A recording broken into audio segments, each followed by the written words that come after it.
سب سے پہلی نعمت کیا ملتی ہے جنت میں؟ اللہ اکبر. آپ کے لیے اور ہمارے لیے سیب ملے گا، انگور ملے گا، گوشت ملے گا، کھانے کے لیے کیا ملے گا؟ میرے عزیزو، سب نعمتیں اپنی جگہ پر، لیکن فرمایا گیا جنتی جیسے ہی جنت میں پہلا قدم رکھتا ہے، اس میدان قیامت میں کچھ وہ جماعتیں بھی ہیں جو دنیا میں تقوی حاصل کر چکی تھی، فرمان خدا پر چلتی تھیں، ان کی نمازیں ٹھیک تھی، اللہ سے ڈرتے تھے، اپنی راتیں وہ رو رو کر گزارتے تھے، مولا کو پکارتے تھے. وہاں قیامت کے دن اللہ اللہ ان کے حال یہ ہیں کہ ان کا استقبال ہو رہا ہوگا، فرشتے ان کو سجا کر کے لا رہے ہوں گے، اور وہ بھی جماعت جماعت کے ساتھ جا رہے ہوں گے جنت کی طرف. تو جیسی وہ پہنچیں گے فتحت ابوابها، قرآن میں ہے 7 دروازے جنت کے ان کے لیے کھول دیے جائیں گے. یہ پرہیزگار لوگ ہیں، یہ تقوی والے لوگ ہیں. جیسے ہی جنت کے دروازے کھلیں گے وقال لهم خزنتها، وہاں پر بھی دربان ہے ایک، جنت کے دروازوں کا دربان وہ حضرت رضوان ہے علیہ السلام، وہ فرشتہ وہاں پر ہے، جنت کے دربان ہے. جیسے ہی یہ جماعتیں قریب پہنچیں گی دروازوں کے، کیا کہے گا دربان جنت؟ وقال لهم خزنتها سلام علیکم طبتم، مبارک ہو، اللہ کی سلامتی ہو تم کو. یہ جو ہم سلام کرتے ہیں نا السلام علیکم، یہ جنتی سلام ہے. یہ دربان جنت جو داروغہ ہے جنت کے دروازوں کا، وہ سلام کرے گا فرشتہ جو آ رہے ہیں جنت میں، سلام علیکم طبتم، مبارک ہو، خوش آمدید، اللہ کی سلامتی ہو. فادخلوها، آ جاؤ جنت میں داخل ہو جاؤ، خالدین، ہمیشہ کے لیے، اب تم بھی یہاں سے نہیں جاؤ گے. اب ہمارے اس چھوٹی سی زندگی میں بتاؤ میرے عزیزوں، اب اندر جیسے ہی جنتی داخل ہوتے ہیں کیسے، سب سے پہلی نعمت کیا ملتی ہے جنت میں؟ اللہ اکبر. آپ کے لیے اور ہمارے لیے سیب ملے گا، انگور ملے گا، گوشت ملے گا، کھانے کے لیے کیا ملے گا؟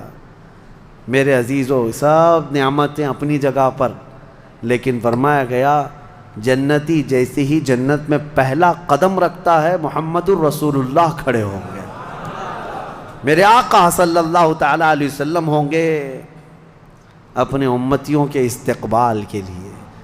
اس سے بڑی نعمت کیا ہے میرے عزیز؟ جنت میں داخل ہو جانے کے بعد اب سورہ واقعہ جب آپ پڑھیں گے تو جنت کا اس میں تذکرہ ہے. اللہ نے فرمایا ثلۃ من الاولین وقلیل من الآخرین علی سرر موضونۃ متکئین علیہا متقابلین. وہاں دیوان لگائے ہوں گے، بڑے بڑے محلات ہوں گے جن کی ایک اینٹ سونے کی، ایک اینٹ چاندی کی بنائی ہوگی. پورے زمین پر جو گھاس ہوگی وہ زعفران سے بھی زیادہ ملائم. اور اللہ نے کتنی جگہ قرآن میں فرمایا جنات تجری من تحتها الانہار، ایسے باغیچے جن میں نہریں بہہ رہی ہوں گی، اور ایسی نہریں جن کا پانی دودھ کی طرح سفید، شہد سے زیادہ میٹھا اور ٹھنڈا. یہ ٹھنڈے میٹھے پانی کی نہریں جس کو کوثر اور سلسبیل کہا گیا ہے، یہ جنت کے باغیچوں سے ہو کر گزر رہی ہوں گی. جنتی جتنے بھی ہوں گے وہاں پر وہ نہروں کے قریب بیٹھے ہوں گے، ان کے چہرے اتنے چمک رہے ہوں گے، وجوہ یومئذ ناظرہ، ایسے چمک رہے ہوں گے، دمک رہے ہوں گے، 14ویں کا چاند ان کے چہروں کے سامنے پھیکا ہوگا. یہ جنتیوں کے چہرے ہوں گے. اور وہ اپنے جب جنتی محل میں جائیں گے، ایک محل سامنے ہوگا، دوسرا محل ادھر ہوگا، آمنے سامنے جنتی باتیں کرتے ہوئے بیٹھیں گے. یہ قرآن پاک میں اللہ نے فرمایا ان کی خدمت کے لیے غلمان، لڑکے بھی ہوں گے، حوران جنت، وہ جنتیوں کی خدمت کے لیے ان کی بیویاں وہاں پر بنائی جائیں گی.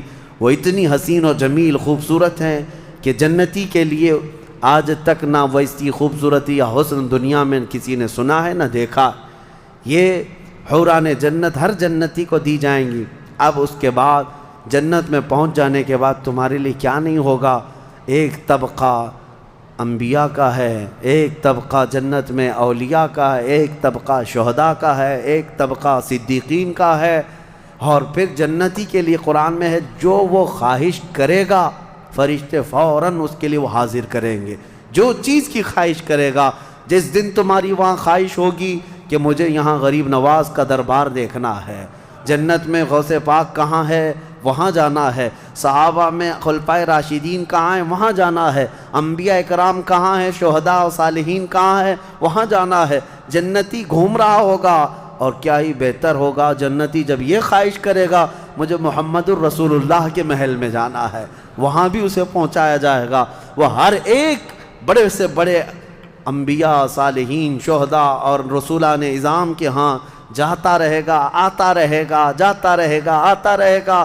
جنت کی نعمتیں اس کی ختم نہیں ہوں گی، یہاں تک کہ اللہ کریم فرمائے گا حوران جنت کو، یہ میرے وہ بندے ہیں جو صرف میری حمد سنتے تھے دنیا میں، اے حوران جنت تم اپنی میٹھی آواز میں اب میری حمد ان کو یہاں سناؤ۔ 100 سال تک وہ حوران جنت انہیں حمد سناتی رہیں گی۔ پھر جنتیوں سے اللہ پوچھے گا پیٹ بھر گیا؟ وہ جنتی کہیں گے مولا اور تیری تعریف سننے کا دل کرتا ہے۔ داؤد علیہ السلام جن کی آواز میں بڑی مٹھاس تھی، رب تعالیٰ فرمائے گا اے میرے داؤد خلیفۃ اللہ، آؤ ان جنتیوں کو اپنی سریلی آواز میں میری حمد سناؤ۔ اب وہ 100 سال تک سناتے رہیں گے اور جنتی مدہوش ہوں گے اور سنتے رہیں گے، یہ جنت کے ترانے وہاں پر سنائے جا رہے ہیں۔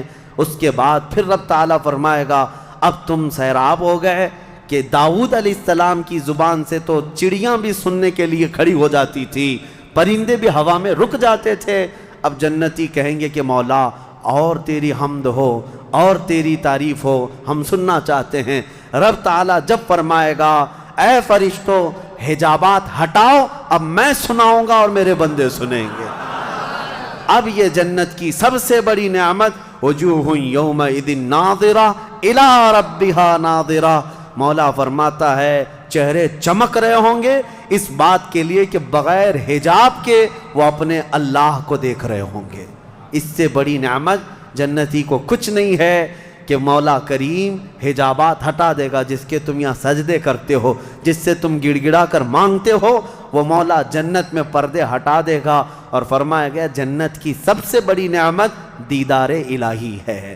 اسی لیے رمضان میں بھی میرے آقا نے فرمایا افطار کرنے والے کو دو خوشیاں دی جائیں گی کہ جب بندہ افطار کرتا ہے تو اس کے لیے بھی یہ فرمایا گیا ہے کہ جیسے ہی وہ افطار کرتا ہے، ایک تو اس کے پیٹ ٹھنڈے ہونے کی خوشی ہے، گلا تر ہونے کی خوشی ہے، لیکن دوسری خوشی ہر افطار کرنے والے روزے دار کے لیے کہ رحمان فرمائے گا میں نے تیرا محفوظ کر لیا ہے جنت میں، اب تجھے میں اپنا دیدار کراؤں گا۔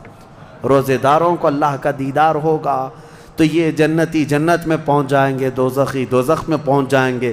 میں نے یہ جو 2 آیتیں آئی تھی اس کی تفسیر آپ کے سامنے رکھ دی، فیصلہ تمہارے پاس ہے زندگی کیسی گزارو گے۔ لیکن میرے آقا نے فرمایا جنت کا جو راستہ ہے نا وہ کیسا ہے؟ کانٹوں سے بھرا ہوا ہے۔ یہاں دنیا میں جہنم کا راستہ پھولوں سے سجا ہوا ہے، بہت ٹھنڈا ہے، بہت آرام دہ ہے۔ دوزخ کا راستہ، میں الٹا تو نہیں بول رہا، سیدھا ہی بول رہا ہوں، جہنم کا راستہ پھولوں سے سجا ہوا ہے اور جنت کا راستہ کانٹوں سے بھرا ہوا ہے۔ میرے آقا نے فرمایا یہاں دنیا میں کانٹوں سے بھرا ہوا ہے، لیکن اس پر اگر کوئی چل گیا تو وہ کانٹے ختم ہوتے ہی اس کے لیے جنت کے باغات ہیں۔